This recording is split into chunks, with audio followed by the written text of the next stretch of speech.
Salam Indonesia, halo pemirsa Jogja TV dimanapun Anda berada, saya Dewi Budianti kembali hadir ke hadapan Anda saat ini dalam program Jogja Now. Kita akan berbincang mengenai masih kaitannya dengan pandemi. Nah, mudah-mudahan Anda semua pemirsa dalam keadaan sehat baik secara fisik maupun mental. Karena sudah setahun belakangan ini tentu kita masih terus berjuang melawan pandemi COVID-19. Kita akan perbincangkan mengenai hal ini dengan Dr. Yu Hasan, SPBS, Tim Percepatan Partisipasi Masyarakat Penanggulangan Pandemi COVID-19, Pengurus Besar Ikatan Dokter Indonesia. Sudah bergabungkah bersama dengan kita saat ini? Selamat pagi Dr. Yu, apa kabar? Selamat pagi Mbak Dewi, Alhamdulillah sehat. Ya, itu yang paling penting bagi kita saat ini ya, sehat dan sehat.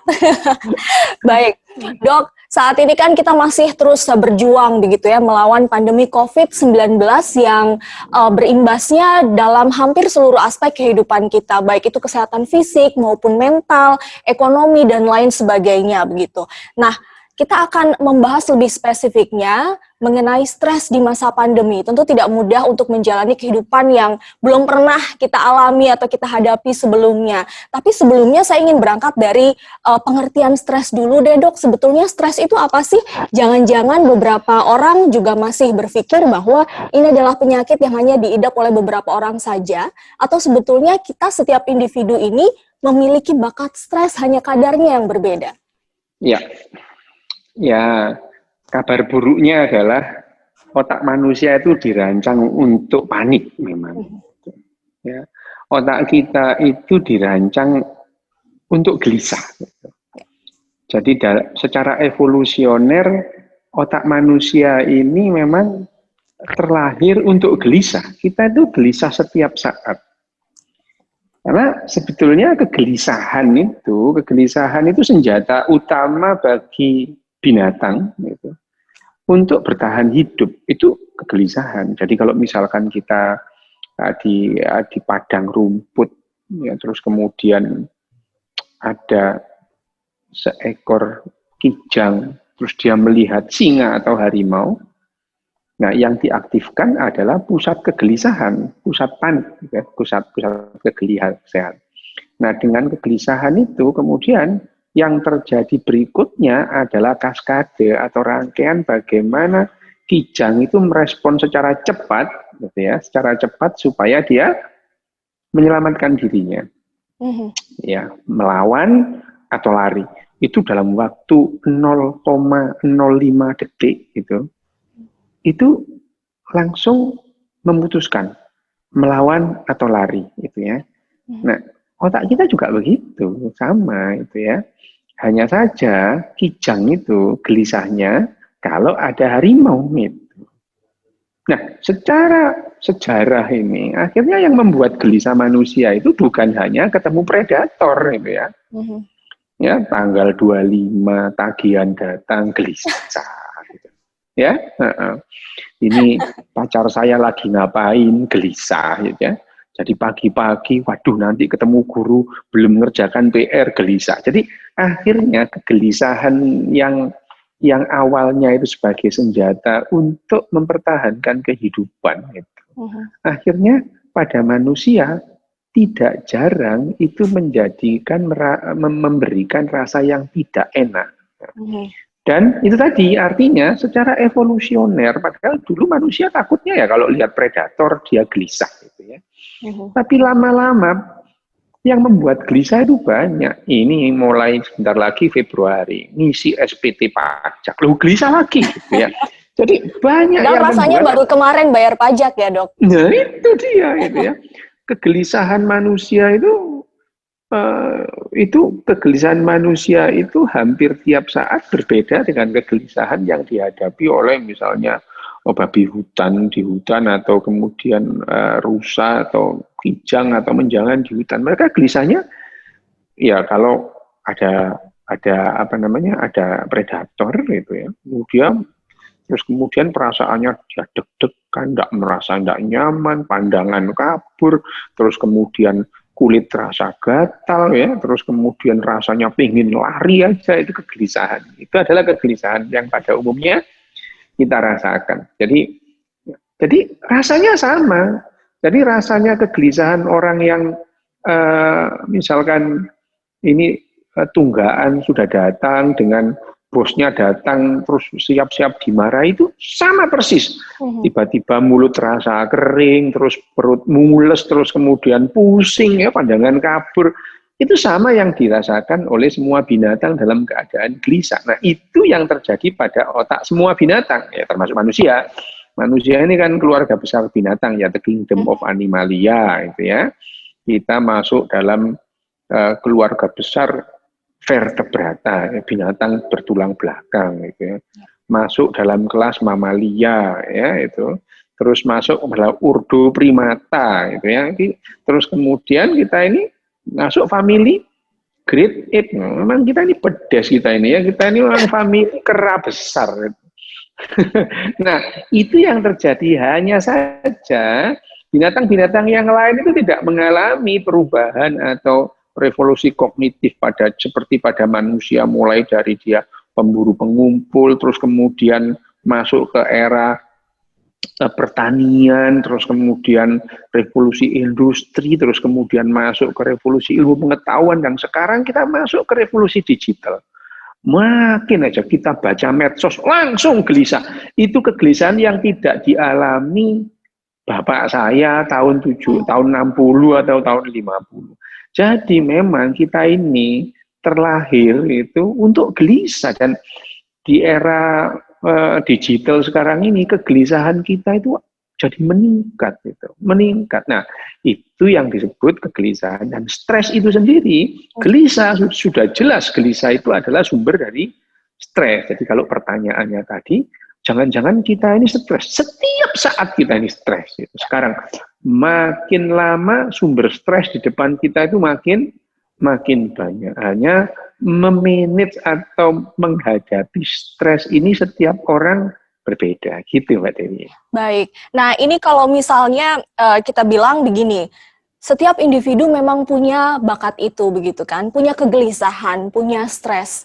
Tapi kan tidak semua itu mau mengakui. Kadang-kadang mereka malu dan menganggap itu, waduh ini jangan-jangan aib, saya tidak mau berbicara dengan siapapun. Padahal mungkin dengan sharing begitu ya, dengan teman-teman dekat, itu bisa sedikit mengurangi nggak sih dok, kalau dalam kondisi pandemi seperti ini. Nah kemudian bagaimana jika kita sendiri saja kemudian bisa mendiagnosa, wah jangan-jangan levelnya ini tuh udah lebih dari biasanya nih. Nah bagaimana cara kita bisa mendeteksi itu dok? Ciri-cirinya tuh apa gitu? Yang pertama perlu digarisbawahi atau disetabiloi gitu ya. Itu. Jangan mencoba-coba self diagnosis. Ya. Oke. Ya, serahkan aja ke ahlinya gitu ya. Nah, seringkali kita itu self diagnosis dasarnya apa? Googling, loh ya repot ya itu ya. Ya, diberitahu dokternya dia tidak percaya, dia lebih percaya kepada dirinya sendiri ya. Menginterpretasikan apa yang ada di internet gitu.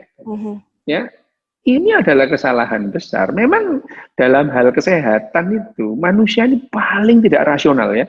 Ya yang lain-lain juga nggak rasional, tapi dalam hal kesehatan itu manusia paling tidak rasional. Coba Mbak Dewi ya, kalau Mbak Dewi mobilnya bannya bocor dibawa kemana? Tukang tambal ban. Itu sudah betul, itu sudah keputusan betul. Percaya kepada tukang tambal ban. Nggak pernah terpikir ke tukang jahit atau kemana, nggak pernah itu. Tapi kalau kita mau jahitkan baju, ke tukang jahit, itu sudah benar. Mau membangun rumah ke kontraktor bangunan, itu sudah benar. Loh, soal kesehatan itu loh. Kok percaya ke yang lain-lain gitu ya? Nggak masuk akal itu. Dalam hal yang lain itu mostly hampir semua masuk akal. Soal kesehatan, justru menyerahkan kesehatan tidak kepada ahlinya. Ya ke dukun lah, ya ke orang pinter lah, ke pendeta lah. Itu.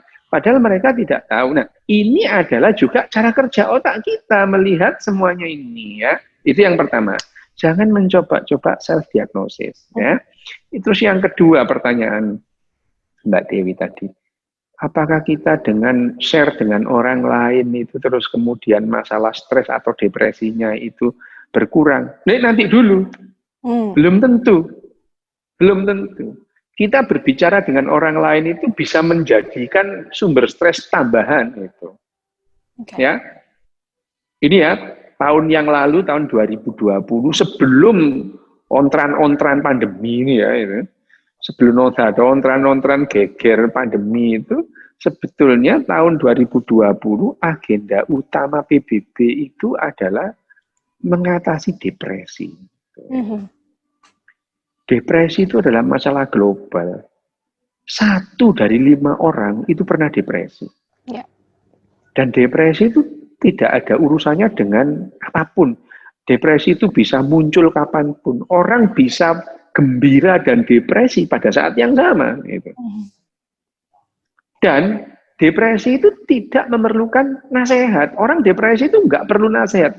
Yang diperlukan orang depresi adalah teman yang datang, duduk, diem, dengerin. Gitu. Oke. Jadi bukan memberikan nasihat apapun. Tidak ada. Orang betul. Orang depresi tidak perlu nasihat. Kalau kamu itu senang nasihati, jangan deket-deket orang depresi. Karena itu tidak akan pernah berpengaruh apa-apa juga, atau malah justru meningkatkan memperburuk. Oke. Itu akan memperburuk, Mbak Dewi. Ya. Jadi orang depresi ini memerlukan teman, tapi seolah-olah nggak perlu. Seolah-olah itu. Jadi kalau kita itu punya niat baik, itu menemani orang depresi, ya jangan baper gitu. Ya, karena orang depresi kalau kita datang diusir kita, kamu ngapain di sini? Gitu. Padahal sebetulnya butuh teman ya dok ya. Betul. Baik. Betul. Nah itu.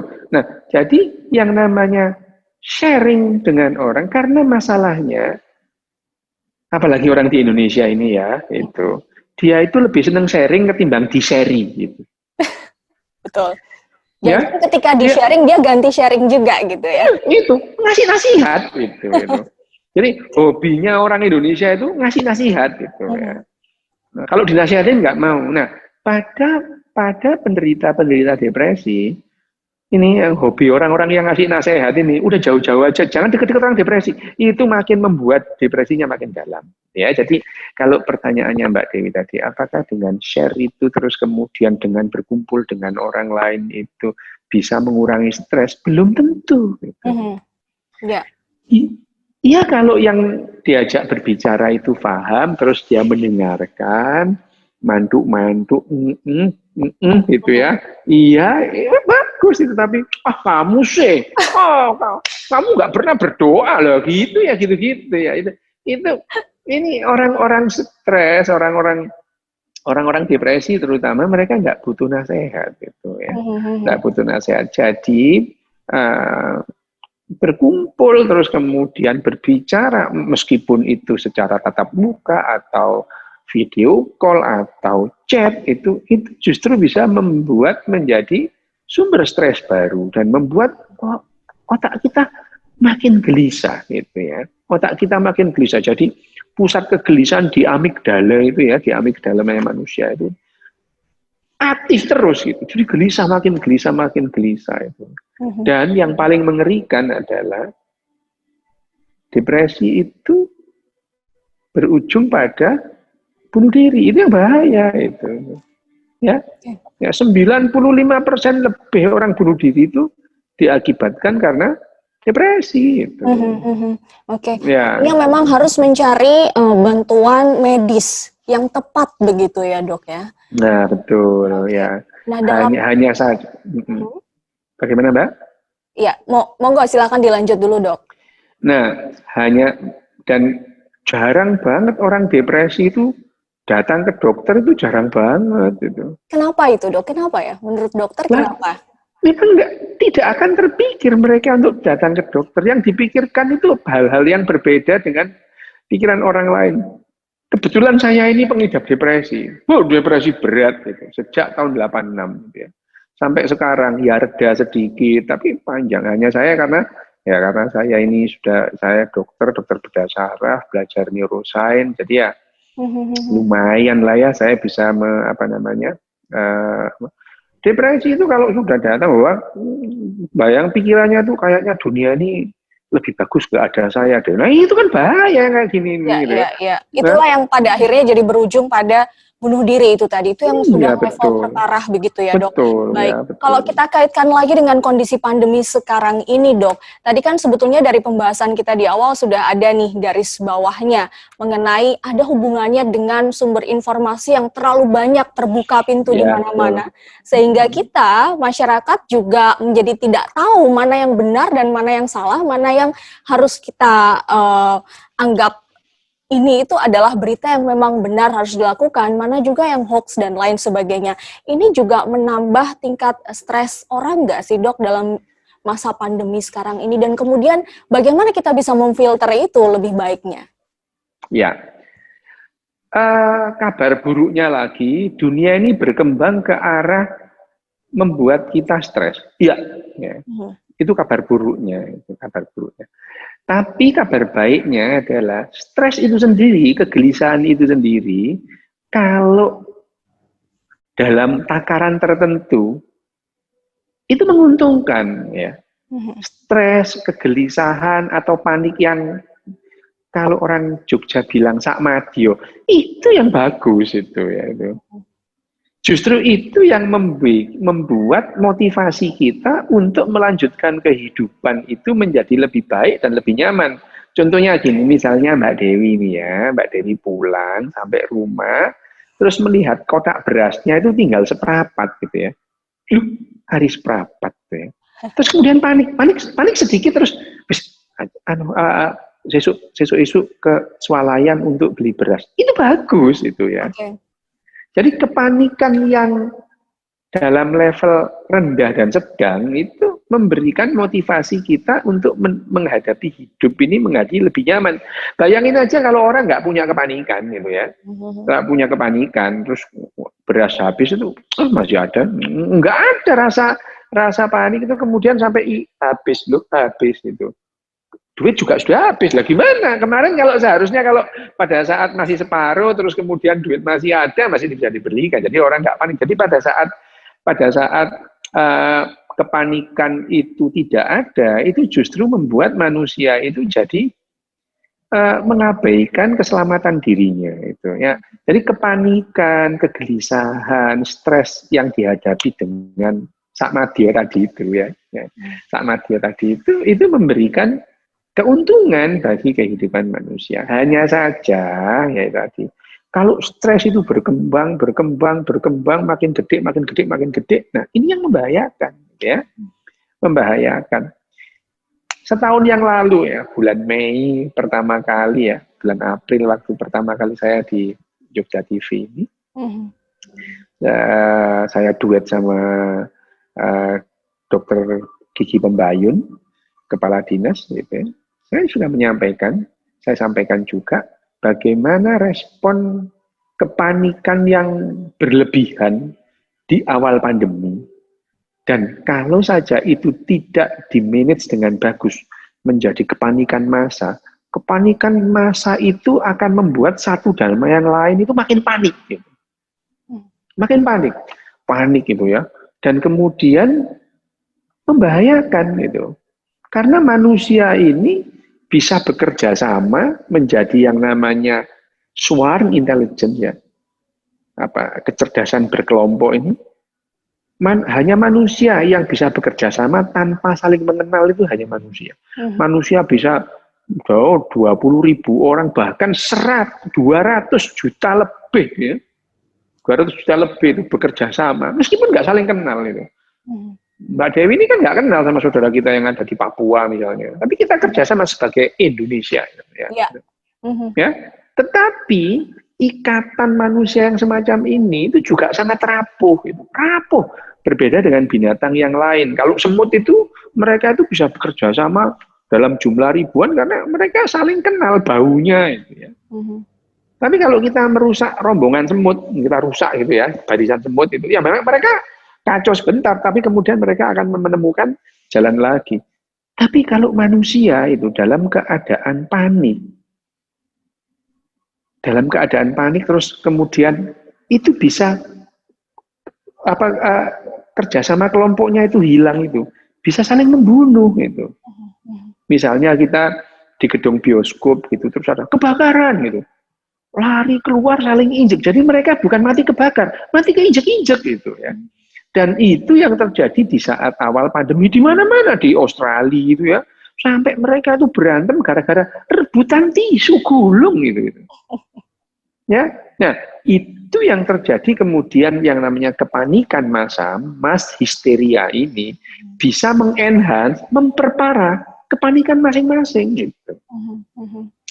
Dan kabar buruknya lagi adalah kalau kepanikan yang berlebihan itu berjalan lebih dari 6 bulan, mode panik di otak itu dimatikan. Jebret, wes ndak kenal takut, ra ngerti wedi wisan. Udah yang tadinya takut malah nggak takut sama sekali gitu. Okay. Dan ini yang terjadi gitu. Terjadi itu di Malioboro, wow, untel-untelan rakaruan itu. Mereka sudah tidak takut lagi. Mereka bukannya tidak percaya, percaya itu. Tapi kemudian, ya wis ben gitu. Itu karena mode panik di otaknya. Kalau otak itu terlalu panik selama 6 bulan, maksimal 8 bulan itu, mode paniknya itu dimatikan. Nah, kita di awal tadi kita sudah membicarakan bahwa mode panik yang sakmadyo itu justru menguntungkan. Tapi begitu mode panik itu jadi maksimal dan kemudian melampaui batas waktu tertentu, jebret kita nggak punya mode panik lagi, nggak punya gitu. Ya. Jadi kita memang ada expirednya sebetulnya, itu hanya menunggu meledak saja begitu ya dok ya? Ya, kalau paniknya itu sakmadyo, nggak apa-apa, itu terus jalan. Tapi panik yang berlebihan pada saat 6 bulan itu ya, maksimal 8 bulan, mati mode paniknya. Rata-rata sih 12 minggu ya. 12 minggu. Rata-rata 12 minggu itu hanya 3 bulan gitu.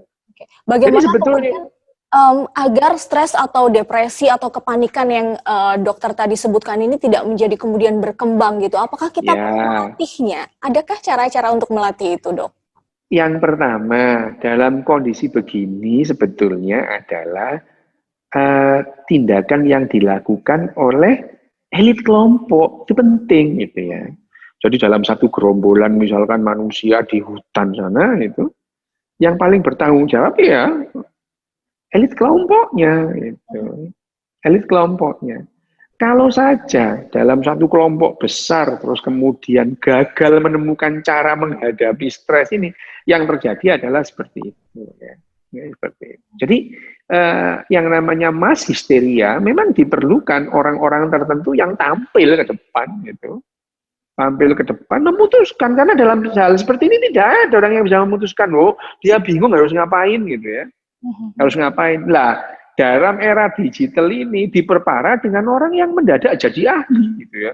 Semuanya bicara tentang COVID-19 sekarang. Iya, itu. Padahal dulu waktu SMA bodoh nih rame-rame biologi gitu. Sekarang itu kok jadi ahli virus gitu. Belajarnya kapan gitu ya. Nah, ini yang jadi kemudian semua orang jadi pakar gitu ya. Wah, nah ini juga menjadi yang namanya kekacauan karena yang namanya kita gagap menghadapi revolusi digital ini. Otak kita gagap. Otak kita itu sering gagap dalam sejarah kehidupan. Otak kita itu gagap 5 kali menghadapi revolusi. Yang pertama revolusi bahasa itu ya. Itu gagap gitu ya. Sekitar 60.000 tahun yang 100 sampai 120.000 tahun yang lalu. Gagap itu. Terus 10 sampai 12.000 tahun yang lalu kita masuk dari fase pemburu pengumpul masuk ke fase yang namanya revolusi agriculture gitu ya. Mendadak kita ngumpul jadi satu di satu desa. Dulunya nggak pernah itu. Gagap lagi kita itu. Oh, yang namanya pertanian itu menimbulkan atau membuat ada yang namanya hierarki dalam masyarakat itu. Terus kemudian hierarkinya diobrak-abrik lagi dengan fase yang namanya revolusi industri. Gagap lagi kita ini dengan revolusi industri. Nah, di pertengahan tahun 1900-an itu kita menghadapi revolusi ilmu pengetahuan. Gagap lagi. Nah, sekarang kita dihadapkan revolusi kembar yang namanya bioinformasi dan informasi teknologi yang berkembang pesat ya. Jadi sekarang orang itu bayangin aja, bioinformasi, ya, informasi tentang kehidupan kita digabung dengan yang namanya teknologi informasi, membuat orang merasa mengerti tentang apa yang terjadi. Gitu. Ya, dia nggak tahu apa-apa. Orang kesehatan aja nggak tahu, ngomong virus mulai pagi sampai pagi lagi. Di WhatsApp grup semua ngomong seperti ahli virus dan ahli uh, epidemiologi kayak gitu ya. Ini yang membuat kita gagap. Nah, memang dalam hal seperti ini diperlukan orang yang tampil ke depan memutuskan sesuatu meskipun ya tidak populer, dihujat deh enggak apa-apa gitu ya. Tapi harus memutuskan apa yang harus kita hadapi. Nah, yang seperti ini itu dihadapi semua negara, tidak hanya Indonesia. Tidak hanya Indonesia. Di Jepang ini ya sekarang lonjakan itu membuat orang Jepang gagap juga itu karena model yang pandemi yang seperti ini belum pernah dihadapi oleh siapapun di dunia selama ini ya. Berbeda dengan pandemi flu Spanyol 100 tahun yang lalu yang menelan 60 juta orang mati gitu ya. 60 juta orang seluruh dunia mati 100 tahun yang lalu gitu. Ya, 100 tahun yang lalu. Nah, kita sekarang menghadapi hal yang belum pernah dihadapi sehingga kita gagap. Tidak ada satu negara pun yang pola penanganannya menunjukkan lebih baik dari negara yang lain. Tidak ada. Gitu ya. Nah, ini yang perlu diberikan pengertian kepada masyarakat pada umumnya. Yang kita hadapi ini hal yang baru gitu ya.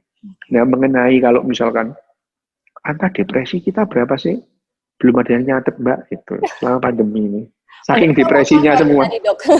Tapi apakah walaupun angkanya itu belum jelas, tapi apakah secara garis besar mengalami peningkatan, Dok? Kalau kita berbicara mengenai misalkan secara teoritis dan secara teoritis ya jelas sih pasti itu ya itu. Hanya kenaikannya berapa kita belum tahu ya. Ya stres lah Mbak, mesti jelas itu ya.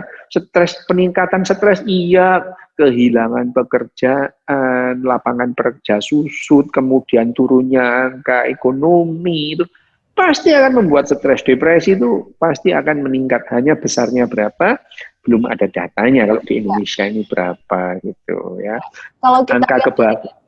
Ya, kalau kita lihat dari kelompok masyarakat ini, Dok, apakah juga level stres ini akan berbeda-beda terkait dengan jenis kelamin atau usia gitu? Atau sebetulnya? Oh ya, ya betul Mbak Dewi. Ada kecenderungan untuk stres itu atau kecenderungan untuk gelisah itu ada. Misalkan perempuan lebih cenderung bisa gelisah ketimbang laki-laki ya. Tapi perempuan lebih pinter mengatasi atau memanage kegelisahan ketimbang laki-laki itu ya itu kecenderungan itu ada ini ya kecenderungan itu ada meskipun ya saya enggak iya kan kita ngomong kecenderungan ya tidak semua gitu ya kecenderungan jadi kecenderungan untuk gelisah itu ada pada kelompok umur tertentu misalnya umur paruh baya ya umur paruh baya itu antara 68 sampai 85. Itu mereka tenang gitu ya. Tenang itu. Misalnya tapi umur dewasa muda, itu gelisahnya bukan main gitu ya. Gelisahnya bukan main. Nah, itu kecenderungan. Jadi kecenderungan untuk gelisah itu memang tergantung umur, terus kemudian tergantung jenis kelamin, gender, tergantung ras gitu ya. Suku itu ada orang yang suku yang gampang gelisah itu ada. Tapi orang Jawa, seharusnya orang Jawa itu gelisahnya itu berkurang dulu ya. Tapi karena nilai-nilai Jawa itu kan sudah tidak dipegang lagi oleh orang Jawa itu. Ya, pada faktanya kan orang-orang Jawa itu lebih memegang nilai-nilai yang datang dari Timur Tengah misalnya. Ya nggak apa-apa sih gitu.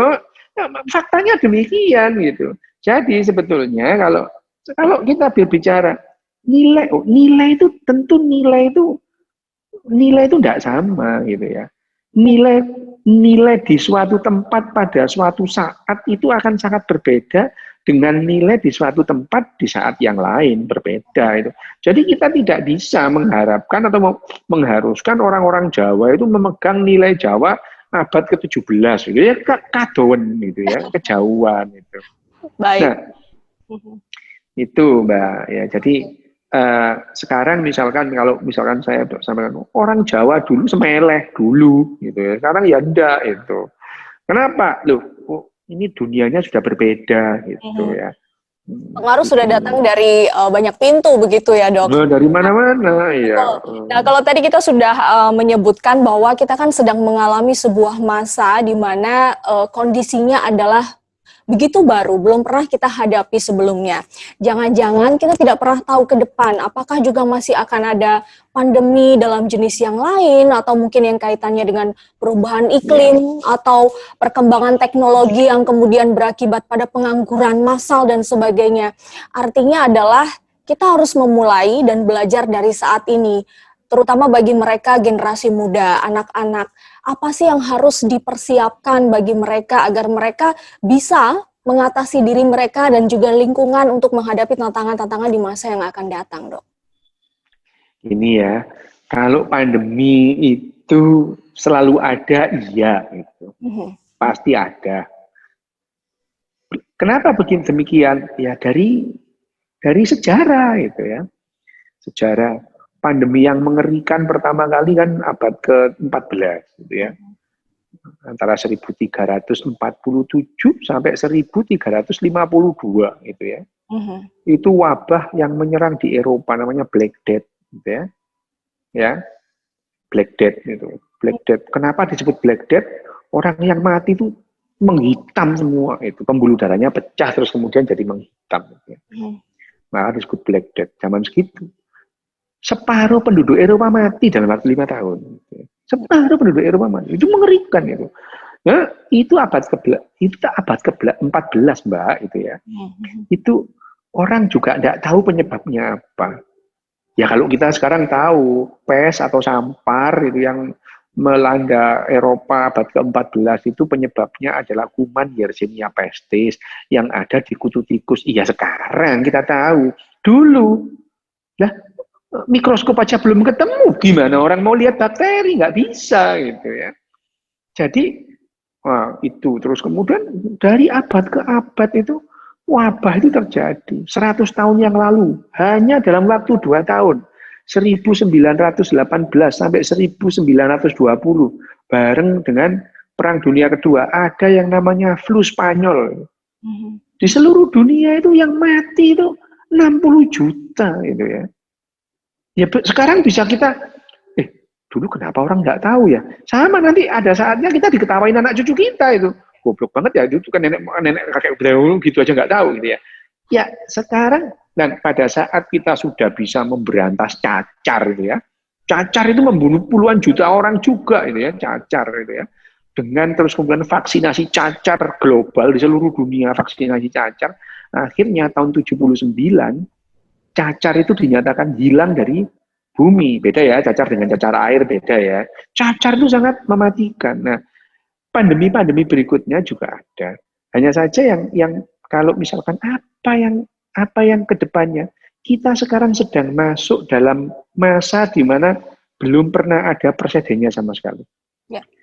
Ya, kalau misalkan kita hidup di tahun 1800 itu dengan berkaca pada tahun-tahun sebelumnya, mungkin kita masih dengan gampang akan memperkirakan apa yang terjadi 50 tahun ke depan. Karena antara 1800 dan 1850 itu nggak ada perubahan gitu. Seperti yang lalu-lalu itu. Tapi sekarang jangankan 50 tahun, 5 tahun ke depan yang akan terjadi apa nggak tahu kita. Tahun 2010 kan kita itu tidak pernah menyangka bahwa yang namanya naik ojek aja harus online gitu.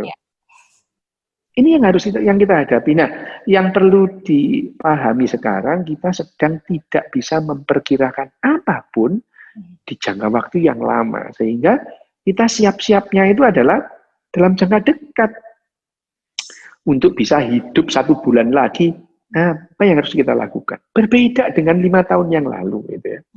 Ya, teman saya yang 2 hari lalu masih seger-seger itu sekarang sudah dipasang ventilator, gitu ya, dokter, gitu. Dua hari yang lalu ketawa ke TV ngopi bareng saya, gitu ya. Sekarang dia dimasukkan ventilator. Dan ini tribut to Dr. Andrianto, ketua penanggulangan peran serta masyarakat COVID-19 ini, ketuanya Dr. Andrianto Purnawan, spesialis bedah saraf itu 2 bulan yang lalu meninggal karena ini. Ya, ini pertama kali ya beliau ini datang ke Jogja, ketemu dengan Bu Dr. Gigi Pembayun, ketemu dengan Ngarso Dalem itu, merancang bagaimana, dan beliau dua bulan yang lalu meninggal. Nah, sekarang yang perlu kita pahami adalah bahwa kita sedang menghadapi yang belum kita pernah hadapi. Jadi sebaiknya jangan sok tahu gitu loh ya, gitu. Karena sok tahu itu akan membuat semuanya jadi makin runyam. Misalnya PBB aja Mbak ya, PBB. Jadi awal Februari PBB itu merekomendasikan lockdown gitu ya. Awal Mei rekomendasi itu dicabut gitu. Karena tidak ada pola yang berbeda lockdown atau tidak. Ya. Jangan dibilang, oh ini ya wajah isuk tempe sore dele. Bukan gitu ya. Karena memang dia mendapatkan pengetahuan yang baru gitu ya. Dan jadi sekarang yang perlu ke depan ini adalah bagaimana kita disikapi kita sedang menghadapi hal yang belum pernah kita hadapi sama sekali. Jadi kita harus menunda atau ngerem untuk berpendapat gitu ya. Udah diem aja. Kalau nggak tahu benar udah diem lah. Kamu nggak tahu gitu ya. Yang ahlinya aja nggak paham gitu ya. Terus ada lagi latihannya Mbak. Apa ada sih latihan untuk ngerem ini? Bisa itu. Tahan 2 sampai 10 detik jempolmu itu nggak forward gitu ya itu. Ya. Saring sebelum sharing gitu ya. Disaring dulu, kalau sharing disaring dulu. Ini loh, kalau kita tidak tahu apa yang mau kita share, jangan di-share. Gitu. Ya, itu latihannya itu. Supaya tidak menambah keruwetan itu aja. Sesederhana itu sih Mbak sebetulnya yang bisa kita lakukan untuk menghadapi keruwetan. Ya, kalau untuk anak-anak yang masih usia muda begitu ya, anak-anak kecil barangkali, apakah pendidikan di sekolah ini jangan-jangan juga patut kita revisi kembali nih, Dok, untuk bagaimana membantu mereka cara memanage stres dan lain sebagainya. Penting nggak sih itu, Dok? Iya, beda Mbak. Setiap populasi itu mesti berbeda cara atau metode untuk mendidik anak itu beda ya. Jadi nurturing atau pengasuhan atau parenting itu bukan tanggung jawab individu tapi tanggung jawab komunitas itu. Ya, komunitas. Tentu setiap populasi, setiap negara mempunyai cara berbeda untuk pengasuhannya. Misalnya masalah pendidikan ini ya, contohnya di Jepang ini atau di negara-negara Eropa tertentu, di Perancis gitu ya. Itu sejak anak bayi itu belajar berjalan, dia diharuskan, dilatih untuk membuang popoknya di tempat sampah. Mereka harus harus buang air besar di toilet, kencing di toilet gitu ya. Sejak kecil, sejak dia di kereta dorong, makan ya di meja makan gitu ya. Dan sampai kelas 3 SD tidak ada ujian gitu. Yang diajarkan mulai TK adalah simulasi bagaimana kalau naik bis itu. Kalau naik bis ada orang hamil, kamu berdiri, simulasi, pura-pura jadi sopir di sekolahan gitu ya. Ya, itu jadi dari kecil diajarkan, dilatih untuk buang sampah di tempatnya. Itu di Jepang ini ya, meskipun kalau di Tokyo itu Mbak Dewi nggak pernah lihat tong sampah di mana-mana, tapi bersih gitu. Ya. Karena semua orang kalau punya sampah dikantongin, dimasukkan tasnya. Nanti sampai rumah atau sampai kantor kalau sudah ada tempat trash itu dimasukkan di situ gitu ya. Itu. Tapi itu latihannya sejak kecil gitu ya. sejak kecil gitu. Apakah ini lebih baik? Ya, belum tahu kita, ya gitu ya. Artinya itu apakah yang seperti ini itu akan membuat manusia lebih tahan hidup itu. Jadi maksud saya adalah terserah sih mau milih yang seperti apa gitu ya. Terserah gitu. Tapi ya tidak akan cara mendidik gaya Pakistan akan menghasilkan orang gaya Jepang. Nggak bakalan. Atau sebaliknya gitu. Kita mendidik anak, nurturing anak seperti gayanya orang Jepang dan Perancis, mengharapkan seperti Pakistan juga nggak bisa gitu ya. Yang kita pahami, kalau kita niru caranya Pakistan, ya hasilnya kayak Pakistan gitu. Kalau kita niru caranya Jepang dan Perancis, ya hasilnya kayak begitu gitu ya. Jadi kita tidak bisa mendidik anak kita gaya Pakistan ya, mau tapok plak gitu ya, nggak mau baca mantra ditapok plak gitu ya itu tapi mengharapkan anak-anak kita itu tumbuh seperti orang-orang Perancis dan orang-orang Jepang ya. Itu yang perlu dipahami bahwa cara mendidik, cara pendidikan itu akan menghasilkan atau memberikan output yang berbeda. Terlepas dari pertanyaan Mbak Dewi tadi, apakah kita perlu merevisi cara pendidikan kita? Lah pertanyaan saya, lah apakah kita tetap mengharapkan seperti ini? Tapi kalau mengharapkan seperti ini, ya nggak apa-apa sih, terusin aja gitu. Tapi kalau berbeda, ya harus diruntung, pinginnya berbeda kok gitu ya. Itu yang perlu sampaikan. Terlepas dari saya tidak memberikan rekomendasi kita itu harus merubah atau tidak. Tapi ya ini tadi, kalau mendidik anak dengan gaya Pakistan, ya jangan harap anaknya berkembang seperti orang Jepang. Berbeda, karena gaya pendidikannya berbeda. Baik, terakhir pertanyaan saya, Dr. Ryu.